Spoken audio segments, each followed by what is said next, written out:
Anak-anak, pada hari ini Pak Guru selalu berharap bahwa anak-anak kami sekalian tetap dalam lindungan Tuhan, sehat, dan juga bergembira dimanapun Anda berada. Pada hari ini kita akan belajar tematik kelas 5, tema yang ketiga, subtema 2, pembelajaran yang ketiga. Adapun pembelajaran kita nanti, yang pertama itu tentang aktivitas masyarakat sekitar dalam upaya membangun sosial budaya. Setelah itu keanekaragaman adat istiadat di lingkungan sekitar, dan yang terakhir ciri-ciri bahasa iklan. Nah, kita mulai saja pembelajaran kita. Nah, coba diperhatikan gambar di sebelah kiri layar Anda. Nah, ini adalah terjadi aktivitas jual beli. Nah, aktivitas jual beli ini terjadi biasanya di pasar, salah satunya ya. Nah, suasana pasar selalu ramai oleh penjual dan pembeli. Nah, kalau kita perhatikan apa sajakah yang dapat kamu ketahui di pasar, maka yang ada di sana adalah ada pedagang, ya, ada pembeli ini yang banyak ini, dan ada barang-barangnya, dan hal-hal yang mendukung kegiatan pasar itu sendiri. Nah, anak-anak masih ingatkah kamu bagaimana sayur dan buah dapat sampai ke rumah kita? Dari sawah dan kebun, para petani yang bekerja keras untuk merawat sayur dan buah-buahan yang kemudian didistribusikan ke pasar dan dibeli oleh konsumen. Ya, didistribusikan artinya dikirim ke pasar. Aktivitas apa saja yang dapat ditemukan pada gambar? Nah, aktivitasnya ada tatap muka antar penjual dan pembeli. Lalu ada kegiatan melakukan transaksi jual beli. Lalu terjadi tawar-menawar harga barang. Lalu siapa sajakah yang terlibat dalam kegiatan di pasar? Ada petani, ada penjual, dan ada pembeli. Nah, pembeli terakhir, kalau ibu rumah tangga, kalau dikonsumsi langsung barangnya, itu dinamakan konsumen.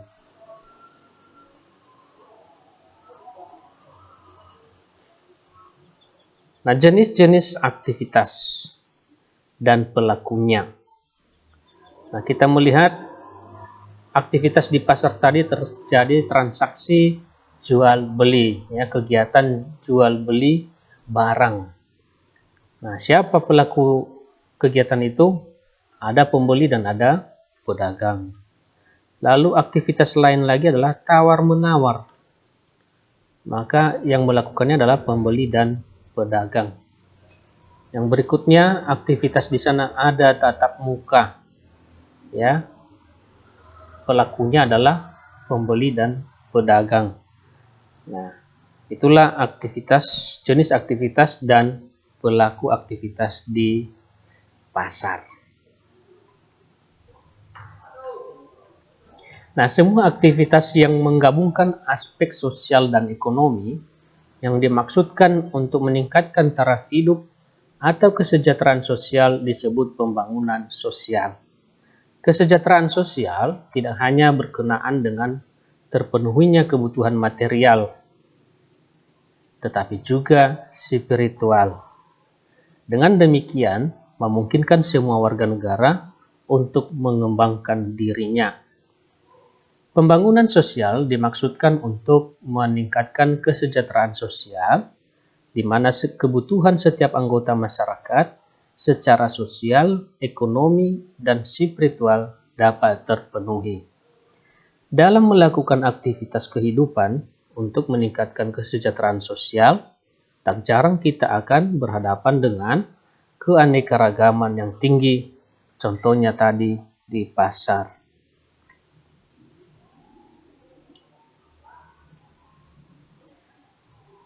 Nah, perbedaan apa sajakah yang dapat kamu temukan di pasar? Tentu yang pertama adalah produk atau barang yang dijual di pasar itu banyak sekali aneka ragamnya. Lalu kedua, harga jual. Harga setiap barang itu pasti berbeda satu dengan yang lain. Nah, apakah orang-orang yang beraktivitas tersebut memiliki kebiasaan yang sama?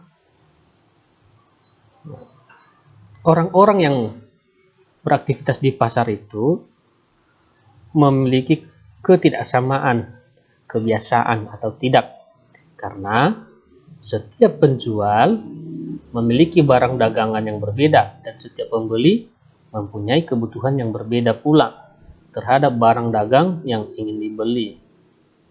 Nah, umpamanya ada wortel di gambar itu. Belum tentu semua orang atau konsumen yang ada di sekitar penjual ini membutuhkan wortel. Mungkin saja ada 1-2 orang, tapi yang lain membutuhkan misalnya kol. Nah, disinilah dinamakan tidak sama.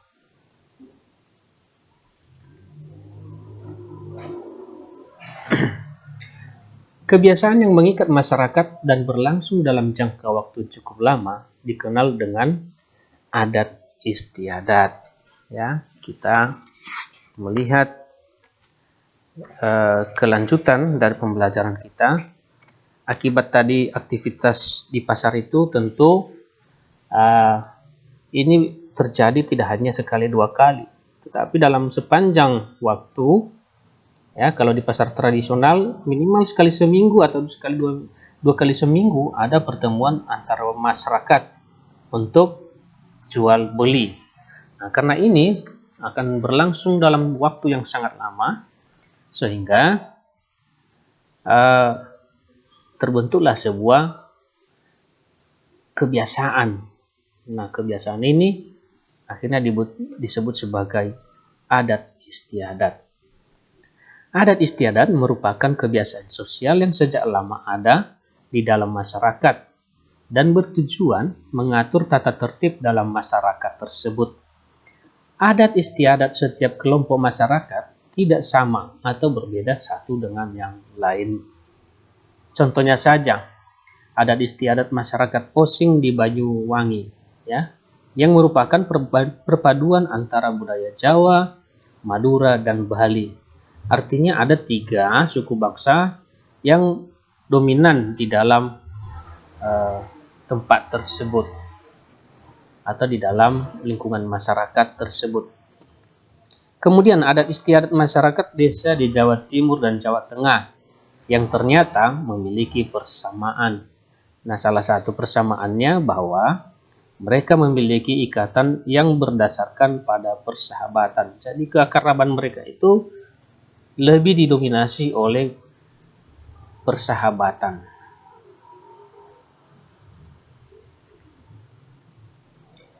Nah, kita mau melihat beberapa contoh adat istiadat yang ada di provinsi di Indonesia. Kita melihat Nangro Aceh Darussalam. Ini wilayah paling barat Indonesia ya. Ada adat istiadat namanya Peu Sijuk, merupakan salah satu tradisi leluhur masyarakat Aceh sebagai bentuk rasa syukur atas anugerah Allah pada saat acara pernikahan, kelahiran anak, naik haji, menempati rumah baru, dan lain-lain. Nah, inilah adat istiadatnya yang disebut Peu Sijuk. Lalu yang kedua, Sumatera Utara. Nah, tradisi mangokal holi berarti mengambil tulang belulang dari leluhur mereka dari dalam kuburan, lalu ditempatkan di dalam peti dan diletakkan dalam sebuah bangunan berupa tugu khusus untuk menyimpan tulang belulang leluhur. Nah, anak-anak kami ini akrab dengan kehidupan kita.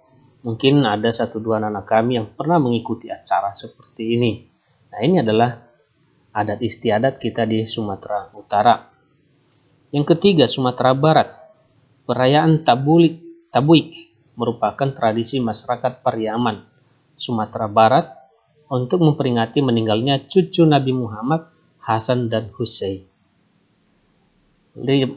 Riau, Balimau, Kasai adalah upacara tradisional bagi masyarakat Kampar di Provinsi Riau untuk menyambut bulan suci Ramadan. Balimau sendiri bermakna mandi dengan menggunakan air yang dicampur dengan jeruk yang oleh masyarakat setempat disebut limau. Nah, kalau kita di Tapteng itu sering kita dengar balimo-limo.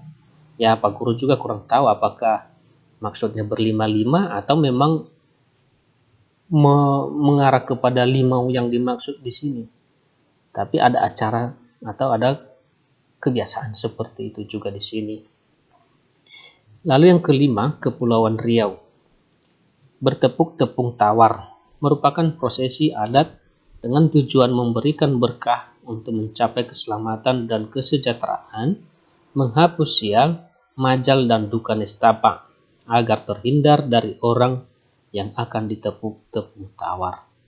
Nah, ini dia contoh beberapa nama provinsi dan adat istiadatnya. Ada lagi pertunjukan sisingan ya dari Subang, Jawa Barat. Nah, ini merupakan sebuah pertunjukan yang membutuhkan kerjasama, kekompakan, kerja keras, ketertiban, dan ketekunan. Semua orang dari segala lapisan masyarakat yang beraneka ragam dapat ikut dalam iringan-iringan tersebut. Iringan-iringan dilakukan sambil mengitari kampung hingga akhirnya iringan kembali ke tempat semula. Tanpa adanya kerukunan, tentunya kerjasama yang baik tidak akan dapat terwujud. Nah, itu dia tadi anak-anak tentang bagaimana aktivitas masyarakat dalam upaya pembangunan sosial dan juga bagaimana keberagaman adat istiadat di daerah atau di dalam kehidupan berbangsa dan negara kita. Nah, amatilah gambar yang tampak sekarang ini. Di gambar ini ada sebuah aktivitas dan di sebelahnya ada tulisan hidup rukun cermin budaya bangsa Indonesia. Nah, jadi setelah kita mengamati contoh iklan di samping, maka pesan yang dapat kita temukan dalam kalimat tersebut adalah hidup rukun cermin bangsa Indonesia. Ya, itulah pesannya. Nah, ini bahasa yang digunakan pada iklan itu adalah ragam bahasa resmi atau bahasa baku atau bahasa yang sesuai dengan ejaan bahasa Indonesia. Nah, jadi jika percakapan sehari-hari memiliki bahasa yang berbeda dengan iklan media cetak, maka iklan media elektronik juga memiliki bahasa yang bisa jadi berbeda dengan iklan media cetak. Nah, kita mau melihat bahasa yang digunakan nanti di dalam iklan media cetak. Nah, ini kalimat iklan media cetak ya. Iklan media cetak ini artinya iklan yang ada di majalah, buku, pamflet dan sebagainya atau baliho ya.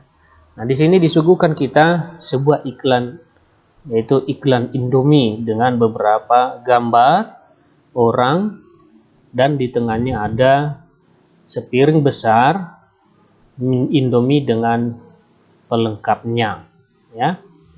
Nah, ini lebih didominasi oleh gambar ya. Namanya di atas ini hanya Indomie mie instan. Nah, kalimat iklannya sangat singkat. Satu selera untuk semua. Dan ini, kalimat ini memiliki makna yang sangat luar biasa. Mengapa demikian? Ya. Karena gambar-gambar ini yang orang yang ada di dalam iklan ini mewakili ya orang-orang Indonesia dari berbagai penjuru ya. Kalau kita lihat yang ada di gambar belakang ini ada gambar hiu dan buaya, berarti ini di Surabaya, berarti orang Surabaya. Nah, ini ada candi, berarti orang Jawa Tengah. Ini rambutnya agak kribo, badannya agak hitam warna kulitnya, berarti ini dari Indonesia Timur. Nah, si anak yang menunjuk ini belakangnya ada jembatan panjang. Nah, ini terdapatnya ini di Sumatera Selatan. Nah, ini berarti sudah mewakili ya keseluruhan orang Indonesia, sehingga dikatakan di situ satu selera untuk semua. Ya, iklan ini adalah iklan Indomie. Kalimat iklannya satu selera untuk semua. Nah, lihatlah kalimat iklan elektronik ya. Pusat HP Android terlengkap. Klik di sini. Nah, kenapa ini? Ada apa dengan iklan ini? Nah, iklan handphone ini kalimat iklannya pusat HP Android terlengkap. Ya, menggunakan bahasa tidak resmi ya. Jadi kalau kita melihat kata-katanya ini ada penyingkatan ya. Lalu klik di sini itu sepertinya tidak baku ya. Jadi klik itu kalau di bahasa Indonesia kan dia tekan di sini. Tapi dia menggunakan bahasa pergaulan yang di luar ejaan bahasa Indonesia, yaitu klik. Nah, klik itu kita mengerti, tetapi bahwasannya kata itu tidak resmi dalam Kamus Besar Bahasa Indonesia. Nah, ini adalah dua contoh iklan. Maka bisa kita bedakan bahwa iklan itu bisa berbahasa resmi atau baku, bisa juga tidak. Ya. Tapi tujuannya adalah sama-sama untuk menarik simpati masyarakat. Nah, itu dia anak-anak pembelajaran kita hari ini. Dan setelah pembelajaran 1, 2 belum ada penugasan kita, maka di pembelajaran 3 ini Pak Guru membuat tugas kita ya. Ada halamannya di sini. Nanti yang dikerjakan itu uji kompetensi hanya isian ya. Jawabannya saja. Ya. Ditulis yang lengkap, ditulis yang jelas. Lalu kalau memfotonya nanti tolong diperhatikan kecerahannya. Kadangkala Pak Guru sangat lama mengoreksi karena cara memfotonya tidak tepat.